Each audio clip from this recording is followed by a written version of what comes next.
Let me get my place here. Yes. Mr. McDowell, I recognize Mr. McDowell, the gentleman from North Carolina. Well, thank you, Mr. Chairman, and thank you to each of the witnesses for being here today.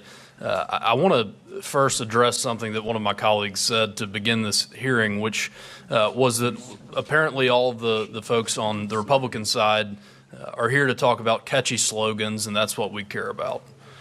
And I take offense to that. And I think it's wrong, and I think it needs to be called out because 9 months ago, I was sworn in to serve as a member of Congress, and the only reason that I ran for Congress was because my little brother is one of those statistics that Mr. Asher failed to mention. He was killed by fentanyl poisoning. And this is not a statistic for me. This is not a catchy slogan. What this is a way for me to get up and do something about it. I wouldn't be in Congress were it not for failed policies of Democrat politicians that left our border wide open. And so I take offense to what my colleague said to begin this meeting, that all we care about is catchy slogans, because it's wrong. I know firsthand, Mr. Federico, what it's like to see that picture, a picture of a lost loved one that drives you, that motivates you. In my office, I keep a picture of my brother that I have to see every single day before I go to vote, so I remember why I'm here. What's up, everybody? Welcome back to the channel. Okay, so this is a fascinating little section right here. This guy specifically, he actually is talking about he came into Congress because of his younger brother OD'd on fentanyl, and he's like, no, we got to do something different, folks. So he ran for Congress and became a congressman. That's fascinating to me, but I think this is going to be the last section on this particular hearing. We're going to move on to some judicial nominees. We just had a good hearing today, so y'all prepare for that. Y'all do me that favor, smash that like button for me, subscribe if you're new around here, share this video anywhere and everywhere you can, click the join button, sign up and become a member. That's the best way to help this channel, y'all, and I need y'all's help, so y'all do all that for me. And here's the rest of the 5 minutes. And every day when I see him, I will see Logan, because that's why I'm here. I'm here to do something about it. We're all here to do something about it, because we cannot let these beautiful people that are murdered by dangerous criminals who have been in and out of custody but never actually put in a box where they belong. We can't do nothing. There's been a lot of conversation today about funding and mental health, and my wife is a therapist, and I don't think, as good as she is, I don't think an hour a week with my wife would have saved Irina, because I don't think that would have saved DeCarlos Brown's mental health. No, he's an animal, he's a criminal, and that is obvious by the horrific video that we saw. He belongs in a jail cell, and it is a failure. I won't even call them leaders, because they're not leaders, because leaders would have made sure that he was in prison. They're elected officials that didn't do their job, and they need to be called out for it. I hate that Mr. Asher is not here to talk about the rosy statistics that he offered us today, but I don't think that those rosy statistics really do anything for victims' families. And so, Mr. Federico, I have a question for you. Do the statistics that Mr. Asher shared with us today, do they do anything to ease your pain? I think they're crap. I concur. And unfortunately for the narrative that my friends on the other side of the aisle are trying to paint, I'm going to yield the rest of my time to Representative Knott to continue his questioning. Thank you, Representative McDowell. You know, it's alarming that we've been told it's a funding issue, it's a mental health issue. You can't incarcerate your way or law enforcement your way out of crime. Stats tell you, Charlotte, that you're safe, so sit down and be quiet. It's outrageous. It's outrageous. And their statistician said disregard 1.5 million dead Americans. That law enforcement data that he utilized is inherently flawed. But sit down and be quiet because you're safe. I find it outrageous. We do not have a spending problem. We have an ideology problem. And when we start to look at behavior as some sort of collective trend or some sort of disparate impact if we actually police, rather than what one person does does he or she deserve to be charged and prosecuted? We're going to be way off course. That's it. Justice is blind. If you commit a crime, you deserve to be prosecuted. And I hate to say this, but I've been very convicted up here. If any of us on this row right here had something stolen from us, if we were slapped, punched, shoved to the ground, do you think that we would be crying mental health? I find it laughable. I find it laughable. And I'm astounded that we look at the brutal murder of Irina. How anybody could conclude this is a mental health crisis is astounding. I'm short on on time. Ms. King, let me just ask you, one tool that I think is underutilized is the task force officer model.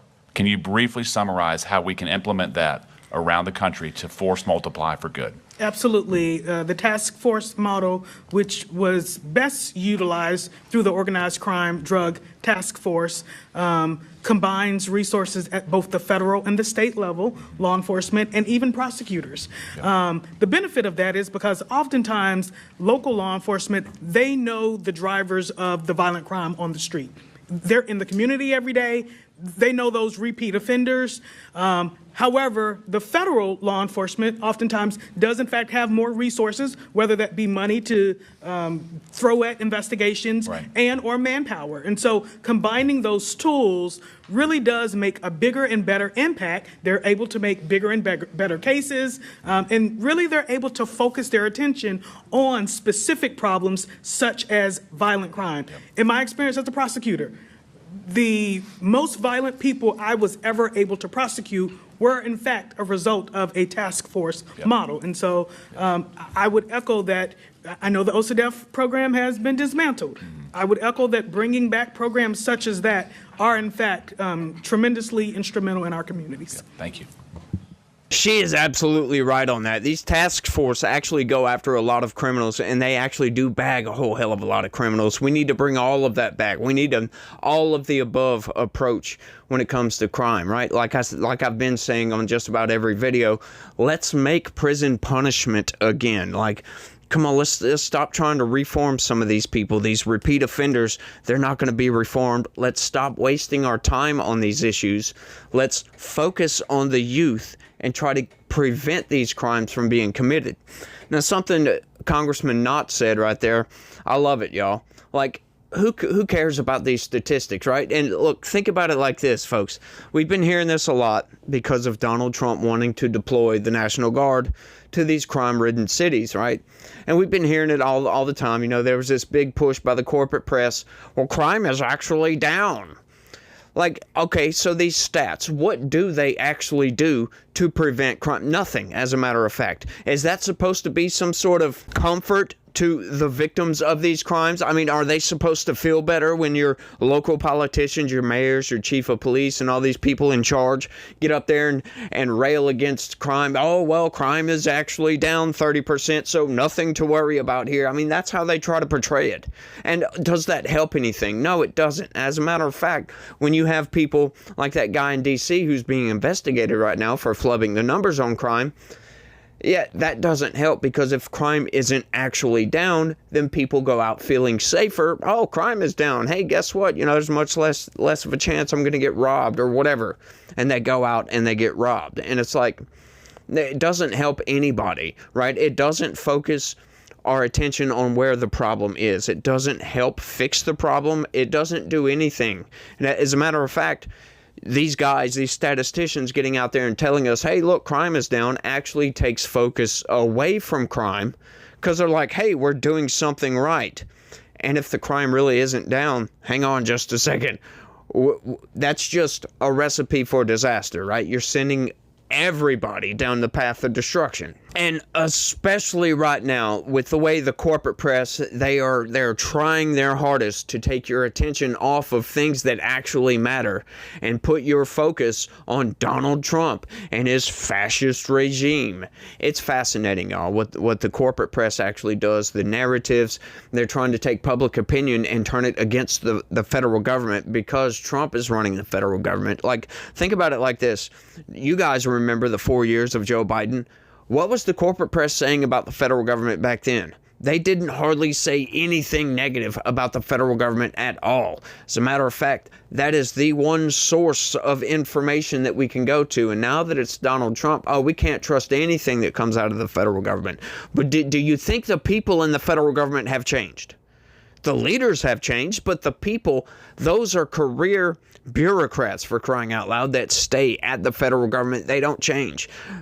It doesn't matter the administration. The people are the same, folks. So I don't understand this narrative just because Donald Trump is at the top of the charts here. You know, he's the leader of the free world, for crying out loud, that we can't trust the federal government anymore. That's fascinating if you ask me, but they are trying to take your attention away from things that matter and place them on fake issues like Donald Trump being a fascist. Or, hey, let's take your attention off of the violence that's going on in Portland and Chicago, and, you know, let's put it on something else. You know, it doesn't matter what it is. Like, oh, remember abortion? Yeah, you like abortion, don't you? Oh, we need our abortions. Guess what?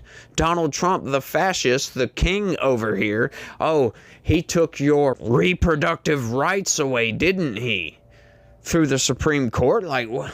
These people are absurd. Just outright and plainly absurd. And some of their rhetoric, the narrative that's always coming from the corporate press.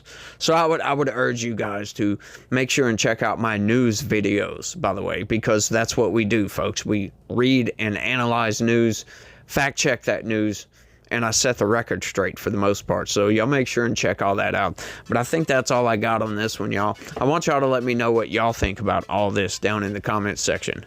Y'all don't forget to smash that like button for me. Subscribe if you're new around here. And like I said, make sure and check out my regular videos. We go over news, politics.